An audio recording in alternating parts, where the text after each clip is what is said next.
السلام علیکم تمام سننے والوں کو نینا وائس کی جانب سے خوش آمدید۔ امید کرتی ہوں کہ تمام دوست خیریت سے ہوں گے۔ تو چلیے اسی کے ساتھ ہم ہمارے آج کے ناول غلام شہزادی کی جانب بڑھتے ہیں۔ تو چلیے شروعات کرتے ہیں۔ اس نے ابھی محترم سے کہا ہے کہ تمہاری تعلیم بھی بھرپور انداز میں مکمل کروائے گا۔ کریم قدرے روشن خیال ہے، اسے زوجہ کے روپ میں ایسی لڑکی درکار ہے جس سے بھرپور ذہنی ہم آہنگی ہو۔ سلطانہ کے پاس اب اعتراض کا کوئی پہلو نہ بچا تھا، اس کے باوجود اندرونی خلش اور اضطراب کسی طور چین نہ لینے دے رہا تھا۔ اس نے شادی کو ہمیشہ ایک توق سمجھا تھا اور اب وہ خود یہ توق اپنی گردن کی زینت نہیں بنانا چاہتی تھی۔ اس کے وجود میں مزاحمت کی ایک لہر اٹھی اور یہ شادی ملتوی کروانے پر تحریک دینے لگی۔ سلطانہ کو یہ موقع جلد ہی مل گیا۔ 2 روز بعد کریم کی بہن ہاجرہ اسے ملاقات کے لیے چلی آئی۔ وہ بہت پرجوش اور خوش دکھائی دے رہی تھی۔ میرے بھائی بہت خوش قسمت ہیں کہ انہیں اتنی حسین زوجہ کا ساتھ میسر ہوگا۔ بدقسمت کہو اسے، سلطانہ نے تکبر سے کہا۔ اللہ نہ کرے، کیسی باتیں کر رہی ہیں؟ ہاجرہ دہل گئی۔ اپنے دل کی باتیں کر رہی ہوں۔ اگر تمہارے بھائی کی شادی مجھ سے ہو گئی تو وہ کہیں اور شادی کے قابل نہ رہے گا۔ میں اسے کبھی بھی دوسری شادی نہیں کرنے دوں گی، سلطانہ نے دھمکایا۔ ایسا کیا کر لیں گی آپ؟ ہاجرہ اس کے انداز و اعتبار پر حیران تھی۔ تمہارے بھائی کو زہر دے کر مار دوں گی۔ اگر وہ مجھ سے منسوب رہ کر وفا نہیں نبھا سکتا تو اسے کسی دوسری عورت کے لیے بھی سلامت رہنے کا کوئی حق نہیں۔ سلطانہ کے عزائم جان کر ہاجرہ کی رنگت متغیر ہو گئی۔ اس نے عمر بھر کسی لڑکی میں ایسی بے باکی نہیں دیکھی تھی۔ وہ سراسیمہ سے انداز میں رخصت ہو گئی۔ سلطانہ کو اس کی حالت نے بہت لطف دیا۔ اسے یقین تھا کہ ہاجرہ سے ملنے والے اس پیغام کے بعد کریم خود ہی شادی کا ارادہ ترک کر دے گا۔ لیکن نتیجہ برعکس برآمد ہوا۔ اس شام نورہ کے توسط سے اسے علم ہوا کہ کریم کے والد نے اس کے اصرار پر دونوں فریقین کے محل میں ہی بلا مشافہ ملاقات کی درخواست کی ہے۔ یہ کیسے ہو سکتا ہے؟ آج تک تو ایسا کبھی نہیں سنا۔ سلطانہ حیرت سے بولی، تمہاری بات بالکل درست ہے، ہماری روایات ایسی بالکل نہیں ہیں۔ ابھی محترم بھی ان کے مطالبے پر حیران ہوئے تھے لیکن ان کے اصرار پر حامی بھر لی۔ سلطانہ اس تبدیلی پر انگشت بدنداں تھی۔ کریم سے ملاقات ایک اور سنسنی خیز مرحلہ ثابت ہوئی۔ وہ ایک خوش شکل، خوش لباس اور باوقار شخص تھا۔ سلطانہ کا دل اسے دیکھتے ہی ایک نئے انداز میں دھڑکنے لگا۔ یہ جذبات اس کے لیے بہت منفرد اور حیران کن تھے۔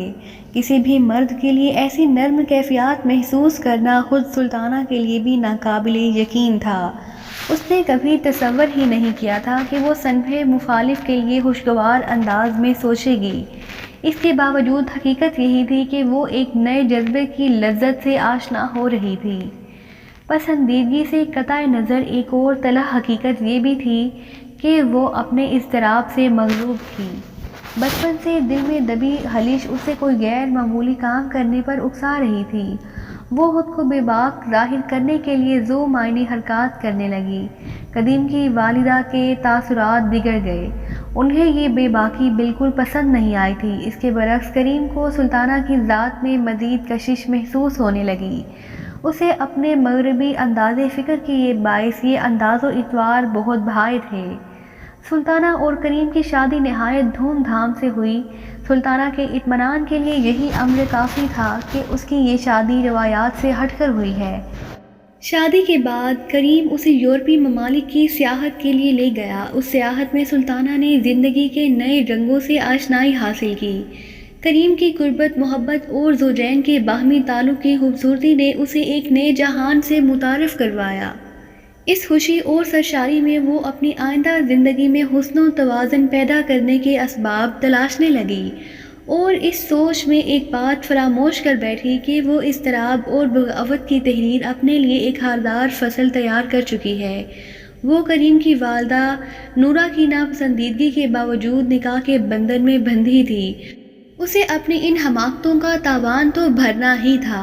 نورہ سے بھرپور تعارف کریم ہی کے توسط سے ہوا تھا۔ اس نے یورپ واپسی سے قبل ایک شب سلطانہ سے والدہ کے متعلق تفصیلی بات چیت کی تھی۔ تمہیں میری والدہ کا بھرپور خیال رکھنا ہوگا سلطانہ، انہیں کسی قسم کی شکایت کا موقع نہیں دینا۔ اس نے نرمی سے سمجھایا۔ ایسا ہی ہوگا انشاءاللہ، میری طرف سے بے فکر رہیے۔ سلطانہ نے بھی اسی انداز میں جواب دیا۔ فکر کی بات ہے، اسی لیے تو تم سے کہہ رہا ہوں، مجھے والدہ کے مزاج کا تم سے زیادہ اندازہ ہے۔ کیا وہ مجھے ناپسند کرتی ہیں؟ سلطانہ نے لگی لپٹی رکھے بغیر دریافت کیا۔ دراصل ان کے مزاج میں بہت تلخی رچ چکی ہے، خلاف طبیعت کچھ بھی بات برداشت نہیں کر پاتی۔ کریم کو سمجھ نہیں آ رہی تھی کہ اپنا نقطہ نظر کیسے سمجھائے۔ تلخی کیوں؟ انہوں نے تو بہت ہموار زندگی بسر کی ہے، پروردگار نے گلشن میں 7 پھول مہکائے، اولاد نرینہ کی تعداد بھی زیادہ ہے، پھر کیسے مسائل؟ سلطانہ نے اپنی الجھن بیان کی۔ تم اندرونی مسائل سے ناواقف ہو۔ کریم نے گہری سانس بھری۔ والدہ کی ازواجی زندگی 15 برس تک بہت خوشگوار اور مثالی انداز میں بیتی۔ اس کے بعد ابھی محترم نے ایک لبنانی عورت سے نکاح کر لیا۔ اوہ، پھر تو انہوں نے بہت شدید رد عمل دیا ہوگا۔ سلطانہ نے ہونٹ سکوڑے۔ ایسا ہی ہوا۔ جبلی حسد، اناد اور باز سے مغلوب ہو گئی تھی وہ۔ انہوں نے اخلاقی حدود فراموش کر دیں۔ ایتھوپیا کے ایک جادوگر سے بھاری معافرے پر ایسا عمل کروایا کہ وہ عورت بانجھ رہے۔ ان کا گمان تھا کہ بانجھ ہونے کے جرم میں اسے طلاق مل جائے گی، لیکن ایسا نہ ہوا۔ ابھی محترم کو کہیں سے اس جرم کی خبر مل گئی، انہوں نے تو شدید رد عمل دیا ہوگا۔ سلطانہ تصور کر کے ہی تھرا گئی۔ وہ ایک ہولناک دن تھا۔ کریم نے بھی جھرجھری لی۔ ابھی محترم نے انہیں دھمکی دی کہ اس لبنانی خاتون کی موت اگر والدہ سے پہلے ہو گئی تو وہ انہیں طلاق دے کر محل سے بدر کر دیں گے۔ کریم کی بتائی گئی ان باتوں سے سلطانہ کو اندازہ ہو گیا کہ نورہ اس کے لیے بھی خاصے مسائل پیدا کرے گی۔ اس نے اسی وقت تہیہ کر لیا کہ اب وہ مزید مظالم برداشت نہیں کرے گی۔ نورہ یا کسی بھی اہل خانہ کو انہی کے سکوں میں ادائیگی کرے گی۔ یورپ سے واپسی کے بعد ابتدائی ایام تو ایک دوسرے کی مزاج کی مزید ہم آہنگی میں بیت گئے۔ انہی دنوں کریم کا ایک چھوٹا بھائی منیر امریکہ سے تعلیم مکمل کر کے لوٹ آیا۔ منیر کی عمر 22 سال تھی۔ وہ ایک آزاد خیال شخص تھا۔ بیرون ملک قیام نے اس کے کردار میں ہر اخلاقی کجی پیدا کی تھی۔ اس قیام کے دوران اسے اپنے ہم وطن شہزادوں کی صحبت بھی میسر رہی تھی، جو شخص افتادِ طبع کے طور پر اخلاقی اور قانونی جرائم میں ملوث رہتے۔ مخلوط اجتماع شراب و کباب کے علاوہ منشیات کا استعمال کبھی عام تھا۔ وطن واپسی کے بعد وہ یہاں کا ماحول ذہنی طور پر تسلیم ہی نہیں کر پا رہا تھا۔ نورہ اور کریم اس کی بیداری اور جھنجھلاہٹ کو متوازن رویے میں ڈھالنے کے لیے ہلکان رہنے لگے۔ انہیں اندازہ ہی نہ ہو سکا کہ منیر اپنے غمزاد شہزادوں کے ہمراہ اردن سے غیر قانونی شراب کا ایک بہت بڑا ذخیرہ منگوانے کی کوشش میں تھا۔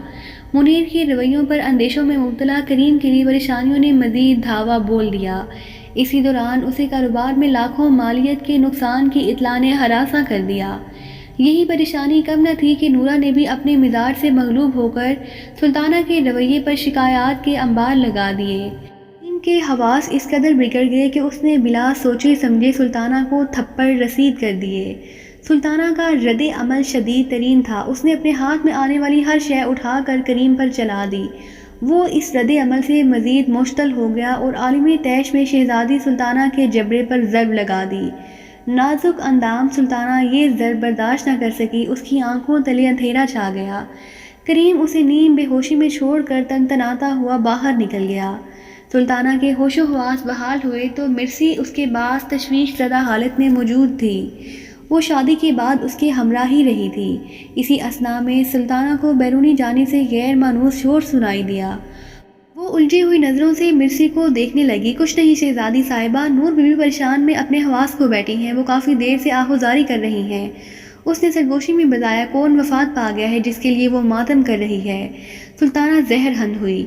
کسی نے وفات پائی ہوتی تو وہ ایسا رد عمل نہ دیتی۔ شنید ہے کہ منیر نے اپنے چند دوستوں کے ساتھ مل کر شراب کا غیر قانونی ذخیرہ جمع کیا۔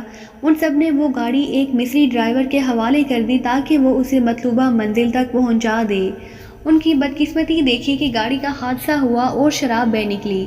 منیر اور اس کے دوست قانون کی گرفت سے چھپتے پھر رہے ہیں۔ بادشاہ نے عبداللہ صاحب کو اپنے پاس طلب کیا ہے۔ اپنے ملک کے قوانین میں شراب نوشی کی سزا جانتی ہی ہیں آپ؟ مرسی نے بتایا، ہاں بہت اچھی طرح جانتی ہوں، اور اس واقعے پر مجھے بالکل افسوس نہیں بلکہ دلی خوشی محسوس ہو رہی ہے، سلطانہ نے رکھائی سے کہا، اور کچھ سوچ کر نورا کی خوابگاہ میں چلی آئی۔ نورا اسے دیکھ کر یکدم خاموش ہو گئی۔ سلطانہ کو اس کی حالت پر دلی خوشی محسوس ہو رہی تھی۔ میں نے اپنی خادمہ سے سامان تیار کرنے کا کہہ دیا ہے، میں اپنے والد کے گھر لوٹ رہی ہوں، امید ہے طلاق جلد ہی موصول ہو جائے گی، اس نے سپاٹ انداز میں کہا۔ نورا حیرت سے سلطانہ کا چہرہ دیکھنے لگی۔ اس کا گمان یہی تھا کہ وہ کریم سے مصالحت کے لیے اس کے سامنے گڑ گڑائے گی۔ بہتر یہی ہے کہ یہ بات تم خود اپنے شوہر سے کرنا، اس نے رکھائی جتائی۔ میں اس کے انتظار میں یہاں بیٹھی نہیں رہ سکتی۔ وہ لازماً اپنے بھائی کو بادشاہ کے عتاب سے بچانے کی کوشش میں دوڑ دھوپ کر رہا ہوگا۔ کیا علم کب واپس آئے، میرا اپنے والد سے ملنا زیادہ ضروری ہے۔ انہیں منیر کا جرم بتا کر بادشاہ سے سخت ترین سزا کی سفارش جو کرنی ہے۔ سلطانہ نے اس کی دکھتی رگ پر مزید دبائی۔ نورا کی رنگت متغیر ہو گئی۔ وہ سراسیمگی سے سلطانہ کو دیکھ رہی تھی، گویا اس کے وجود میں کوئی عفریت پوشیدہ ہو اور نورا کے بیٹوں کو ایک ہی جسم میں نگل لے۔ تم ایسا نہیں کر سکتی، وہ بڑبڑائی۔ میں ایسا کیوں نہیں کر سکتی؟ جنگ کے یہ پیترے آپ ہی نے تو مجھے سکھائے ہیں۔ سلطانہ کی مسکراہٹ دل جلانے والی تھی۔ نورا کو اپنی حرکت پر سخت پشیمانی محسوس ہونے لگی۔ اگلا نصف گھنٹہ بہت اہم ثابت ہوا۔ نورا نے سلطانہ کی ضد اور اختیار کے سامنے ہتھیار ڈال دیے۔ ان کے درمیان ایک غیر تحریری معاہدہ طے پایا جس کے مطابق نورا مستقبل میں کریم اور سلطانہ کے معاملات سے بے نیاز رہتی۔ ڈراون سلطانہ نے بھی ابن العزیز پر دباؤ ڈال کر بادشاہ سے منیر کو معافی دلوانے پر حامی بھر لی۔ سلطانہ نے اپنی زندگی کے اس اہم ترین موڑ پر ناقابل یقین فتح حاصل کر لی تھی۔ کریم کے ساتھ تعلقات میں قدرے سرد مہری غالب تھی۔ سلطانہ کی زبان درازی اور آرائشی سامان اٹھا کر مارنے پر وہ ہنوز طیش میں تھا۔ یہ کیفیات مزید کچھ عرصہ بھی یوں ہی برقرار رہتی، لیکن حالات نے ایسا موڑ لیا کہ تعلقات میں ایک بار پھر گرم جوشی غالب آ گئی۔ سلطانہ کو کائنات کے عظیم ترین رتبے پر فائز ہونے کی نوید ملی تھی۔ کریم کی خوشی اور جوش دیدنی تھا۔ اس کے بعد گویا وقت پنکھ لگائے اڑنے لگا۔ اپنی اولاد کے متعلق گفتگو، اس کے مستقبل کی باتیں، لڑکا یا لڑکی ہونے کی صورت میں مختلف ناموں پر بحث کرتے وہ بے حد خوش و خرم تھے۔ کریم نے سلطانہ کے لیے بہترین طبی سہولیات فراہم کر رکھی تھی۔ وہ اپنی اولاد کے لیے دنیا بھر کی نعمتیں محل میں جمع کرتا رہا۔ سلطانہ اس کے جذبات پر بہت سرشاری محسوس کرتی۔ نورا کے کسبل بھی نکل چکے تھے، وہ حتی المقدور اس کا خیال رکھا کرتی۔ کچھ ہی عرصہ گزرا تھا کہ سارا اس سے ملاقات کے لیے چلی آئی۔ سلطانہ اسے دیکھ کر بہت خوش ہوئی۔ سارا کی سنجیدگی اور حزن میں مزید اضافہ ہو چکا تھا۔ وہ کچھ دیر محل کے معاملات پر گفتگو کرتی رہی۔ سلطانہ کے متعلق ابن العزیز کی تشویش اور علی کی اس کے حالات سے باخبر رہنے کی کوشش کا ذکر کرتے وہ یکدم کہنے لگی، خدا کی پیش گوئی تمہارے متعلق تو درست ثابت ہوئی، اب دیکھنا ہے میرے بارے میں سچی ہوگی یا نہیں۔ کیا تم واقعی شادی کرنا چاہتی ہو سارا؟ سلطانہ نے خوشگوار حیرت سے اسے دیکھا۔ سارا نے خاموشی سے سر جھکا لیا۔ تم تو کہتی تھی کہ اب دوبارہ کبھی یہ توپ گردن میں نہ ڈالوں گی۔ سلطانہ کو یاد آیا، تم بھی تو کہتی تھی کہ کبھی کسی مرد سے محبت نہیں کروں گی۔ سارا دھیمے سے مسکرائی۔ میں اب بھی محبت نہیں کرتی، اس نے سختی سے جواب دیا۔ محبت ایک ایسا جذبہ ہے سلطانہ جو اپنی ذات سے قبل دوسروں پر آشکار ہوتا ہے۔ کریم کو دیکھ کر تمہاری آنکھوں میں جلنے والی قندیلیں گواہ ہیں کہ تم اسے بہت محبت کرتی ہو۔ وہ اس کے شکم کو حسرت سے دیکھتے ہوئے بولی، میری دعا ہے سارا، پروردگار تمہیں بھی بہت سی خوشیاں عطا فرمائے۔ سلطانہ نے خلوص سے کہا، میں بہت تشنا ہوں سلطانہ۔ وہ شکستگی سے کہنے لگے، مجھے کسی کی چاہ اور قربت کی طلب ہے۔ میں نے خود سے بہت جنگ کی ہے، اس جنگ نے مجھے شکست دے دی ہے۔ قربت اور محبت کی طلب فتح یاب ٹھہری۔ سلطانہ اسے بھرپور محبت اور ہمدردی سے دلاسے دینے لگی۔ شام نے اپنے سائے پھیلانے کا آغاز کیا تو سلطانہ اسے باغ میں لے آئی۔ وہ دونوں کافی دیر تک گفتگو میں مصروف رہیں۔ انہیں خبر ہی نہ ہو سکی کہ کریم کا ایک بھائی اسد بے دہانی میں اس جانب آ نکلا۔ اوہ معذرت چاہتا ہوں، مجھے علم نہ تھا کہ یہاں کوئی موجود ہے، اس نے فوراً کہا، لیکن اپنی نظریں نہ جھکا سکا۔ وہ پرستائش اور مغمور نگاہوں سے سارا کو دیکھ رہا تھا۔ اس کے حسنیہ حسن اور باوقار دلکشی نے اسد کو بہت متاثر کیا۔ کوئی بات نہیں، ہم اندر ہی جا رہے تھے۔ سلطانہ نے اس کی دلچسپی بھانپ کر شائستگی سے کہا اور سارا کو اپنے خوابگاہ میں لے آئی۔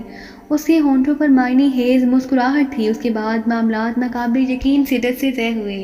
اسد نے خود ہی نورا سے اپنی خواہش کا اظہار کر دیا۔ نورا اس موقع پر سارا کے متعلقہ ہونے پر متعارض تھی، لیکن اسد کے دلائل کے سامنے اس کا کوئی اعتراض کارگر ثابت نہ ہوا۔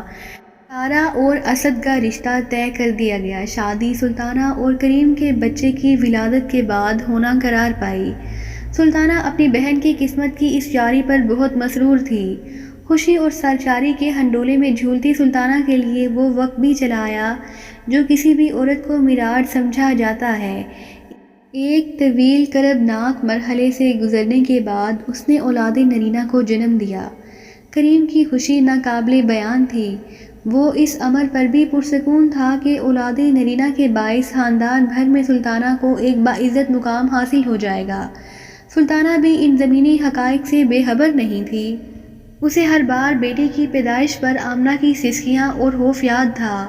وہ اس نعمت پر خدا کا شکر بجا لاتے نہ تھکتی۔ پہلو میں لیٹے بیٹے کی ننھی انگلیاں، ملائم ہتھیلیاں اور نازک رخساروں پر بوسے کرتے آنکھوں سے آنسو رواں ہو جاتے تھے۔ شاہی حیثیت کے باعث اسے دیگر مریضوں کے برعکس بچے کے ساتھ رہنے کی اجازت دی گئی تھی۔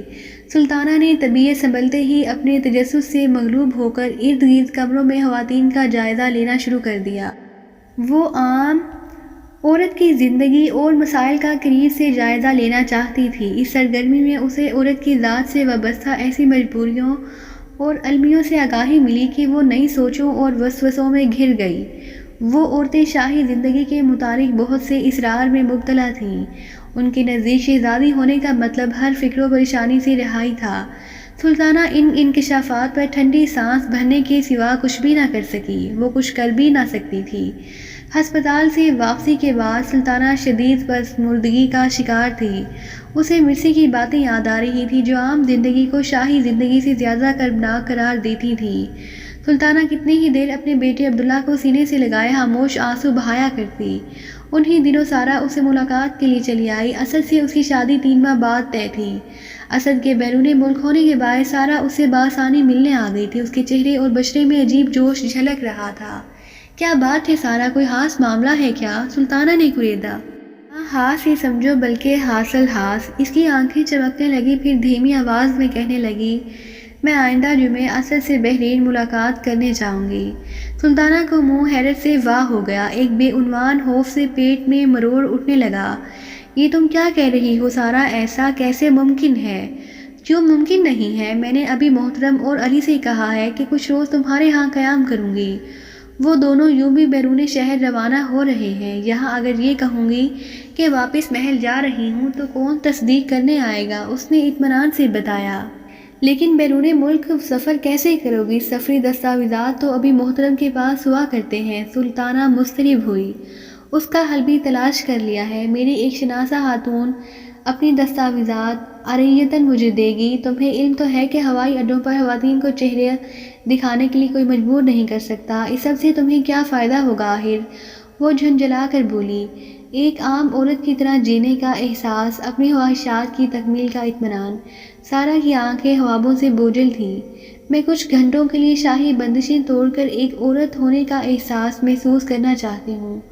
سارا کی اس دلیل پر وہ بے چین ہو گئی۔ یہ کیفیات سارا پر جانے کس طرح حملہ آور ہوئی تھیں۔ اس لمحے سلطانہ کو احساس ہوا کہ عورت کی تشنہ خواہشات اسے ہر لمحہ بیکل رکھتی ہیں۔ اس نے ہسپتال میں عام خواتین کو شاہی آسائشات اور روب و دبے کے رومان میں مبتلا دیکھا تھا، اور محل سے تعلق رکھنے والی شہزادیاں عام زندگی جینے کے لیے خطرات سے بغل گیر ہو رہی تھیں۔ اس لمحے اسے احساس ہوا کہ وہ سب در حقیقت غلام ہیں، خواہشات اور رومان کی غلام۔ یہی غلامی انہیں خلش میں مبتلا رکھتی تھی۔ کس سوچ میں پڑ گئی ہو سلطانہ؟ سارا نے دریافت کیا۔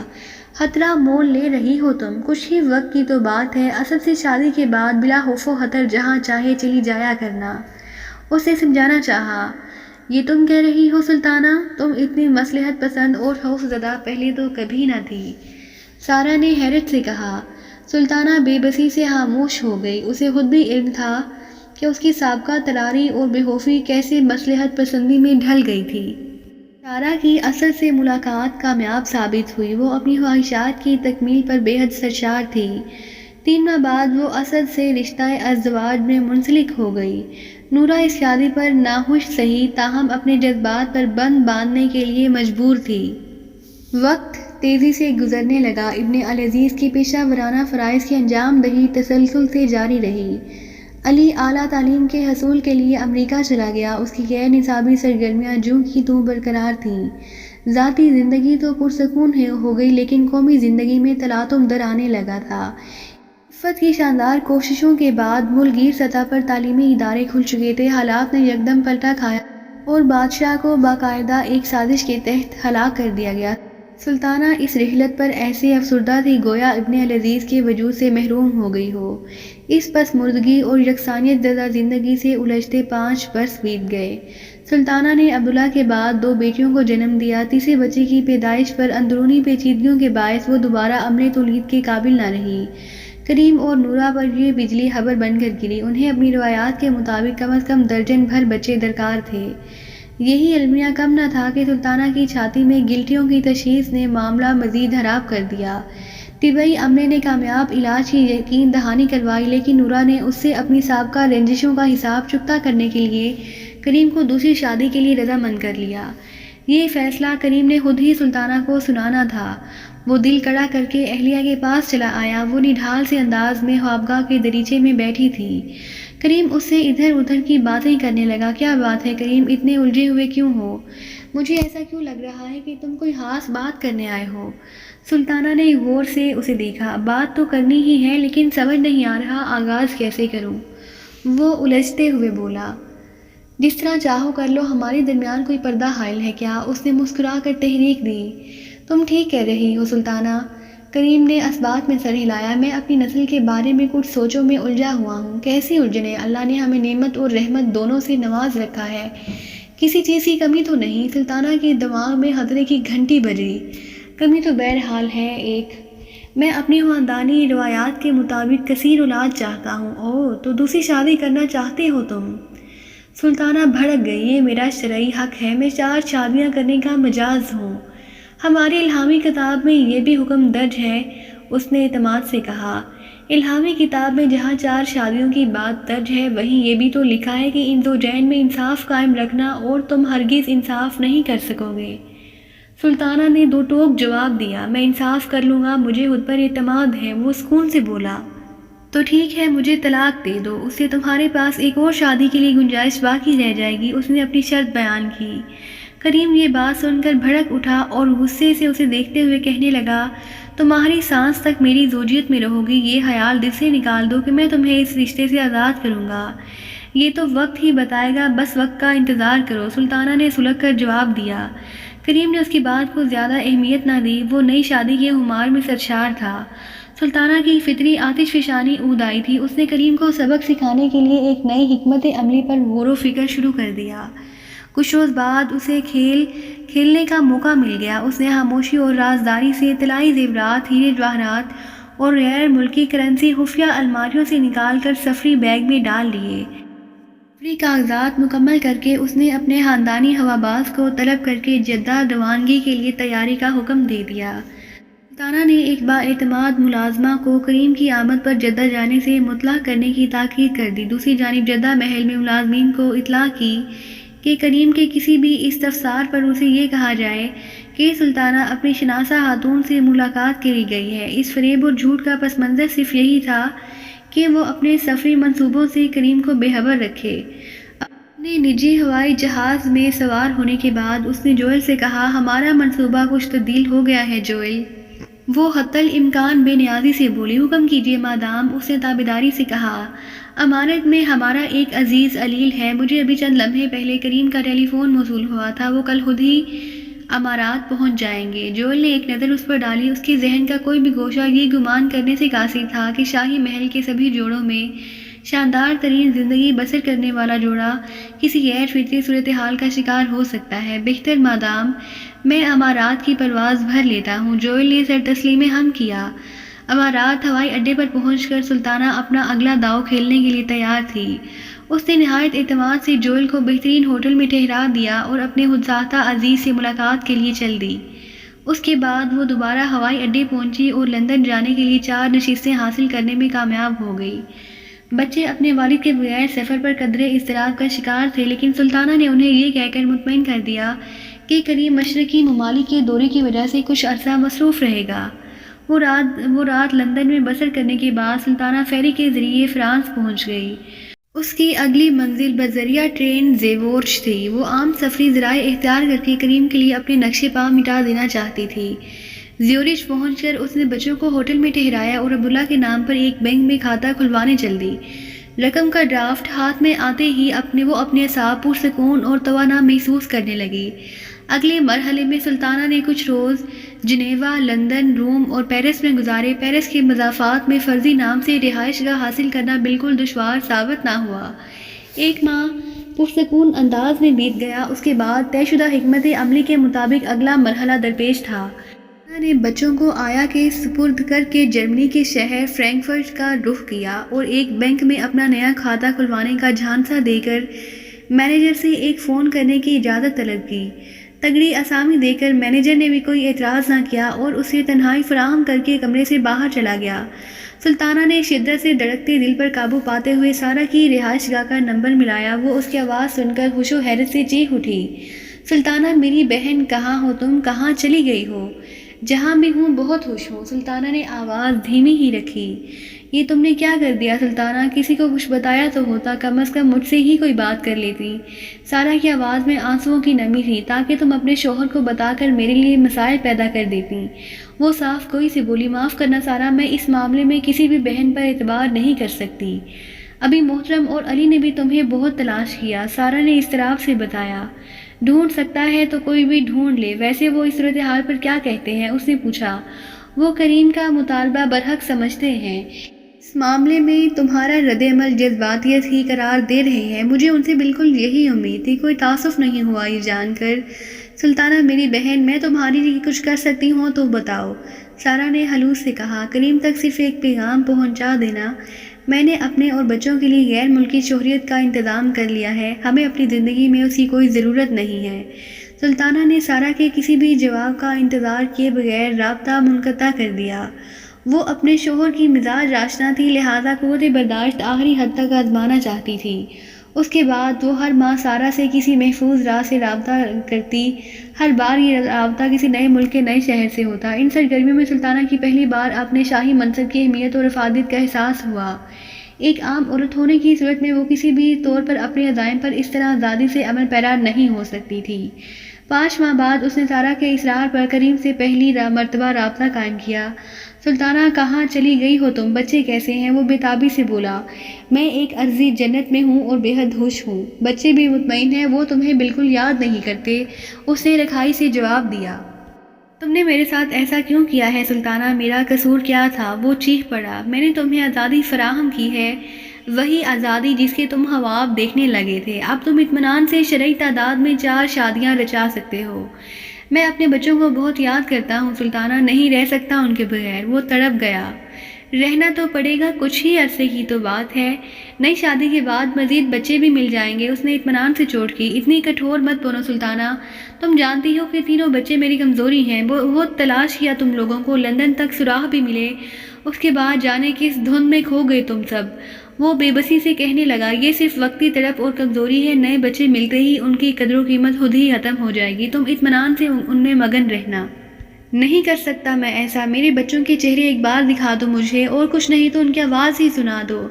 نہیں، اب ان کے بغیر رہنا سیکھو، نئی زندگی اور نئے رشتے بہت مبارک ہوں تمہیں۔ سلطانہ نے رکھائی سے کہہ کر رابطہ منقطع کر دیا۔ اس گفتگو کے بعد سلطانہ کے مزاج پر ریاسیت طاری ہو گئی۔ حقیقت تو یہ تھی کہ وہ اس تگدو اور اپنے وہر سے دوری پر بالکل خوش نہیں تھی۔ اپنی خودداری اور عزت نفس کی بحالی کے لیے اٹھائے گئے ان اقدامات نے اس کا دل بوجھل کر رکھا تھا۔ اس نے اپنی ذات سے بے تحاشا جنگ کے بعد یہ بات تسلیم کر لی تھی کہ اس کی اصل خوشی اور سکون کریم کے ساتھ اسی 4 دیواری میں ہے۔ کریم کی تڑپ اور بے بسی نے ایک آس پیدا کر دی تھی کہ وہ بھی اپنے بچوں کے ہمراہ ہی رہنے کا خواہش مند ہے۔ اس انتھک کوشش کے نتیجے میں سلطانہ کو اب یہ امید ہو چلی تھی کہ وہ اپنا گھر اور ازدواجی زندگی بچانے میں کامیاب ہو جائے گی۔ کریم سے اگلا رابطہ ایک ہفتے کے بعد بالکل نئے مقام سے ہوا۔ وہ مزید شکستہ اور لاچار محسوس ہو رہا تھا۔ سلطانہ نے اس کی منت سماجت پر وینس میں ملاقات کی حامی بھر لی۔ اس ملاقات کے لیے بھی سلطانہ نے خصوصی حکمت عملی طے کر رکھی تھی۔ اس نے تنہا جانے کی حماقت بالکل نہ کی۔ ایک نجی ادارے سے 4 محافظ حاصل کر کے ہتھیار بدست انہیں بھی اپنے ہمراہ لے گئی۔ کریم اس کے انداز و اطوار اور لہیم شہیم توانا محافظ دے کر ششدر رہ گیا۔ دوسری جانب سلطانہ کے لیے شوہر کی دید بہت فرحت انگیز تھی۔ اس کی شکستگی، بجھی آنکھیں اور پسماردہ انداز دیکھ کر صاف عیاں تھا کہ گزشتہ 6 ماہ وہ انگاروں پر لوٹی ہے تو کریم کے روح و قلب بھی ہار زار میں پیوست رہے ہیں۔ سلطانہ کا دل باغ باغ ہو گیا۔ یہ سب کیا ہے سلطانہ؟ اس نے محافظوں کی طرف اشارہ کیا۔ اس کی کیا ضرورت تھی آخر؟ ضرورت کیوں نہیں تھی؟ مجھے ایک ایسے شخص سے ملاقات کے لیے آنا تھا جو اب ایک اجنبی کی حیثیت رکھتا ہے۔ اپنی حفاظت کا انتظام تو بالکل ضروری تھا۔ تمہارا کیا بھروسہ کہ مجھے کسی زرخرید سے اغوا کرو اور جبراً واپس لے جاؤ؟ اس نے سرد مہری سے کہا۔ اس طرح کٹھور مت بنو سلطانہ، مجھے اس نہج تک لانے میں تمہارا ہی کردار ہے۔ وہ بنیازی سے بولی۔ میں اپنی غلطی پر پشیمان ہوں، مجھے معاف کر دو، کریم نے شکستگی سے کہا۔ میں کیسے یقین کر لوں کہ تم واقعی پشیمان ہو؟ سلطانہ، تم سے رہ کر جانا ہے کہ تم ہی میری قوت اور اولاد، میرے جینے کا سامان ہے۔ میں تسلیم کرتا ہوں کہ تم لوگوں کے بغیر میرے لیے بقا بہت مشکل ہے۔ میں ان دعووں پر یقین نہیں کر سکتی۔ سلطانہ ہنوز بے لچک تھی۔ میں ایسا کیا کروں کہ تمہیں یقین آ جائے اور تم بچوں کے ساتھ میری زندگی میں لوٹ آؤ؟ تم خود سوچو کہ ایسا کیا کر سکتے ہو؟ اس نے سخزائیہ جواب دیا۔ میں تمہاری ہر شرط، ہر مطالبہ تسلیم کرنے کے لیے تیار ہوں۔ کریم نے ہتھیار ڈال دیے۔ سوچ لو، بہت بڑا دعویٰ کر رہے ہو تم۔ کچھ سوچ سمجھ کر ہی کر رہا ہوں۔ میری شرائط بہت سخت ہوں گی، سلطانہ نے تنبیہ کی۔ بچوں اور تم سے جدائی سے زیادہ سخت بہرحال نہ ہوں گی۔ وہ مکمل طور پر شکست خوردہ تھا۔ مجھے ایک ایسی قانونی دستاویز پر دستخط کر کے دو جس کے مطابق تم میری زندگی میں دوسری شادی نہیں کر سکو گے۔ کل صبح ہی یہ دستاویز تیار ہو جائیں گی۔ طلاق کی صورت میں بچے میری تحویل میں رہیں گے۔ اس نے اگلی شرط بیان کی۔ میں ایسی نوبت ہی نہیں آنے دوں گا، لیکن کبھی میری بدقسمتی نے یہ دن دکھایا تو بچے تمہارے پاس ہی رہیں گے۔ اس صورت میں نصف جائیداد بھی میری ملکیت ہوگی۔ سلطانہ نے شکنجہ مزید سخت کیا۔ میری حقیقی جائیداد تو اپنی تحویل میں ہی کر لو گی۔ اس کے بعد دنیاوی زرزمین میرے کس کام کے ہوں گے؟ وہ افسردگی سے بولا۔ وہ بھی جتنے چاہے لے لینا۔ محل سے لائی گئی رقم کی واپسی کا مجھ سے کوئی مطالبہ نہیں کرے گا۔ نہیں کرے گا، کریم نے حامی بھری۔ محل سے لائی گئی رقم ہی کے مساوی دولت میرے بینک اکاؤنٹ میں جمع کروائی جائے گی۔ سلطانہ نے اگلا پتہ ظاہر کیا۔ ٹھیک ہے، جتنی چاہو کروا دوں گا۔ میری دونوں بیٹیوں کے لیے کم از کم $1 ملین فی کس بینک میں جمع کروائے جائیں۔ میں اپنے ان نور نظر اور راحت قلب کے لیے اس سے بھی زیادہ ادا کروں گا۔ کریم بیٹیوں کے ذکر پر آبدیدہ ہو گیا۔ ہمارے سفری کاغذات ہمیشہ میری تحویل میں رہیں گے۔ انہیں ضبط کر کے مجھے محل میں نظر بند کرنے کی کوشش نہیں کی جائے گی۔ اس نے کوئی بھی پہلو نظر انداز نہیں کیا تھا۔ ایسی کوئی کوشش نہیں کی جائے گی، کبھی بھی نہیں کی جائے گی۔ کریم نے تشنہ نظروں سے اسے دیکھا۔ ان سبھی شرائط پر مشتمل کاغذات پر دستخط کے بعد 1 ماہ مزید یہیں تنہا رہوں گی۔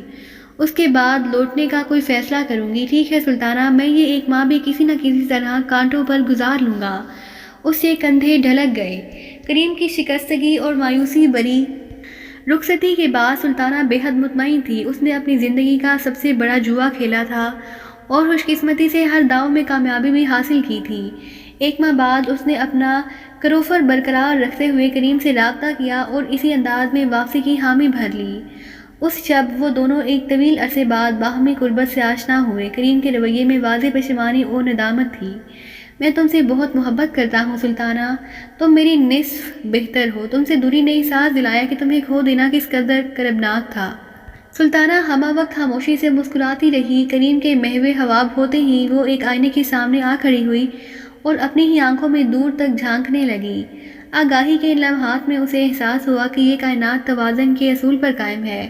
مرد و زن ایک دوسرے کے لیے لازم و ملزم ہے۔ مرد عورت کے بغیر نامکمل اور عورت مرد کے بغیر تشنہ ہے۔ جس طرح مرد مامتا میں بے لوث حدت، بہن میں خلوص اور توجہ اور اہلیہ میں گرم جوش باوفا محبت تلاش کرتا ہے، اسی طرح بھی اور عورت بھی باپ میں گھنی چھاؤں، بھائی میں تحفظ اور شوہر میں بلا شرکت محبت کی متلاسی ہوتی ہے۔